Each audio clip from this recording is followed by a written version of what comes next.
step into the enchanting world of ancient Persian gardens, where kings built earthly paradises through clever design and engineering.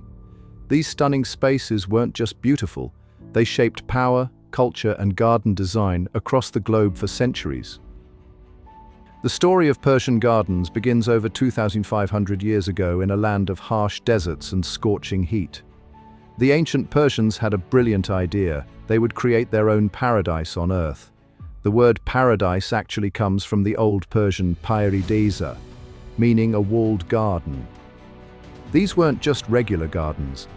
They were carefully planned spaces divided into 4 parts by water channels, forming a shape called the Chaharbagh. At the heart of this design was water, precious in the desert climate. Persian engineers developed amazing underground water channels called Qanats to bring water from mountain springs to these gardens. This clever water system allowed trees to grow tall, flowers to bloom, and created cool spaces where people could escape the desert heat.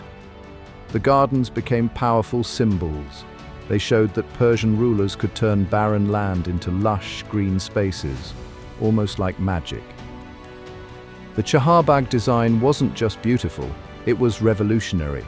Picture a garden split into 4 equal parts by flowing water channels, forming a cross shape. This wasn't random. The 4 sections represented the 4 elements of nature: earth, water, air, and fire. In the center, where the water channels met, you'd often find a beautiful fountain or pavilion. The paths were lined with cypress trees reaching toward the sky, while fruit trees and colorful flowers filled the garden beds. This design was so effective that it spread across the world, from the Taj Mahal in India to the Alhambra in Spain. The Chaharbagh taught us how to create outdoor spaces that feel peaceful and balanced, while making the most of precious water resources. The ancient Persians were masters of water management, creating systems so smart we still use similar ideas today. Their most impressive invention was the Qanat, underground channels that moved water from mountain springs to dry lowlands. Imagine a series of tunnels sloping gently downward, with vertical shafts every 100 feet or so for maintenance. These channels could stretch for miles, bringing precious water to gardens and cities. In the gardens, water flowed through surface channels made of clay or stone, creating a mesmerizing display. The channels weren't just practical, they were designed to catch sunlight and make the water sparkle. The sound of flowing water added to the garden's peaceful atmosphere, while clever tricks like small steps or carved patterns made the water appear to dance and play.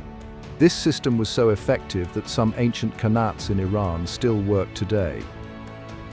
Persian kings knew that beautiful gardens could show off their power in a unique way. These royal gardens were like green theaters where rulers displayed their wealth and control over nature itself. The kings built massive gardens that could grow fruits in the desert and create shade in the burning sun. They hosted important meetings in garden pavilions, where foreign visitors would be amazed by the flowing fountains and blooming flowers in the middle of dry landscapes. The gardens had tall walls to keep them private, and the best spots were reserved for the king's throne. From there, he could look out over the perfect rows of trees and flowers, showing everyone that he could create order from chaos. These gardens were so impressive that visitors would spread stories about them across the world, making Persian kings seem almost magical in their abilities. The plants in Persian gardens weren't chosen by chance. Each one had special meaning and purpose. Roses were the stars of these gardens, believed to have healing powers and considered the queen of flowers. The air was filled with the sweet scent of jasmine, which represented divine love in Persian poetry.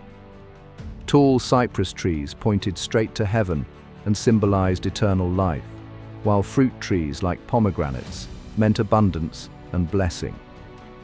Persians loved flowers so much, they created special raised beds called parterre to show them off.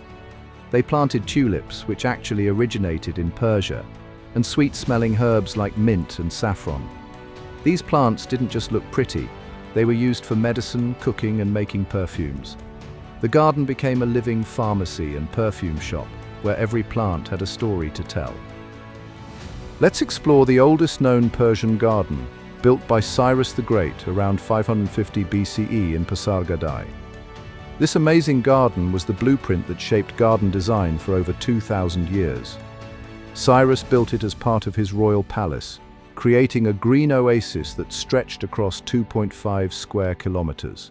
The garden featured long water channels that divided the space into 4 parts, with pavilions and beautiful stone pools. Trees were planted in perfect rows, creating shaded walkways where the king could stroll and hold court. What made this garden special was how it brought together all the key features we now think of as classic Persian design: the 4-part layout, the flowing water, and the careful arrangement of trees and pavilions. Archaeological evidence shows us that the garden had sophisticated water systems, including stone channels and pools that still exist today. Persian gardens were more than just beautiful spaces. They were clever political tools. Kings would strategically welcome foreign ambassadors into these paradise-like settings, where flowing fountains and blooming flowers created an atmosphere of wealth and power. Imagine being a tired traveler from a distant land, walking through the garden gates to find a green oasis filled with sweet fragrances and cooling waters. The royal host would often greet important guests in special garden pavilions, where the peaceful surroundings helped smooth diplomatic talks. Official ceremonies took place in these gardens too, from royal feasts to military celebrations. The gardens had different sections for different purposes: public areas for grand displays of power, and private spaces where the king could have secret political meetings away from prying eyes. These garden meetings helped shape ancient history, as alliances were formed and treaties were signed among the roses and fountains.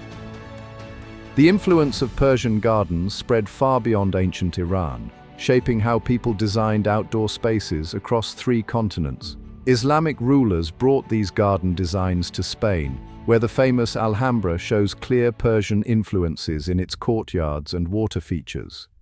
In India, the Mughal emperors created spectacular gardens like those at the Taj Mahal, using the classic 4-part design and cooling water channels. Even European palace gardens borrowed Persian ideas. The grand fountains at Versailles and the geometric layouts of Italian Renaissance gardens can trace their roots back to Persian designs. The idea of creating peaceful, ordered spaces with flowing water and sweet-smelling flowers became a universal language of garden design.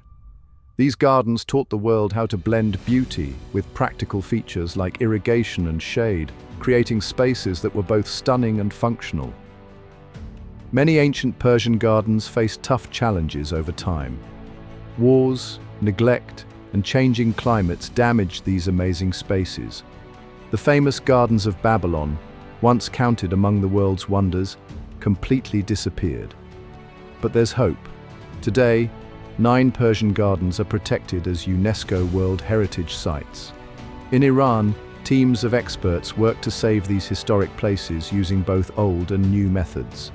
They're fixing ancient water systems, replanting traditional species, and using modern technology to protect against environmental threats. Places like the Finn Garden in Kashan still show visitors how Persian gardens looked centuries ago. The original water channels still work, the cypress trees still grow tall, and the pavilions still offer shade from the desert sun. These surviving gardens help us understand how ancient Persians created paradise on earth. Ancient Persian garden design continues to inspire modern landscape architects in surprising ways. Today's sustainable gardens often use Persian water-saving techniques, like smart irrigation systems that mirror the old Qanat networks.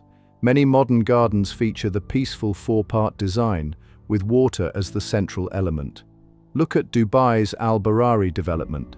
Its luxury gardens use Persian principles to create green spaces in the desert. In California, drought-resistant gardens take cues from Persian designs, using geometric layouts and water-wise plants. Even rooftop gardens in busy cities follow Persian ideas about creating calm, ordered spaces. Contemporary architects combine these time-tested principles with new technology, showing that 2,500-year-old Persian wisdom still helps us build better gardens today. Thanks for exploring the amazing world of Persian gardens with us. These incredible spaces still inspire garden designers today. If you enjoyed learning about these ancient paradises, hit like, subscribe, and share this video with fellow history and garden enthusiasts.